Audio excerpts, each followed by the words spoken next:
Hello everyone, this is a teaching aid of a simple pendulum to learn dependence of period on the mass and the amplitude. Given model is consist of three bobs of different masses. They are brass, aluminium and stainless steel. All these three bobs are having same dimensions but they are having different material, so their mass will be different. These pendulums are suspended to a frame which is into a frame, and they are suspended with a thread. Now see what is the experiment all about.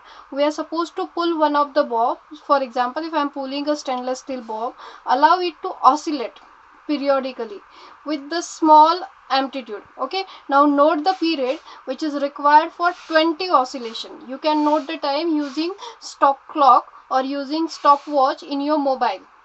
Now repeat same procedure for brass and aluminium bob. Then calculate the period for each bob. Now compare the period and you will find the difference, which is dependence on the mass. Now second thing is like second experiment we can do. We will be keeping a scale on this. For example, I am taking this scale.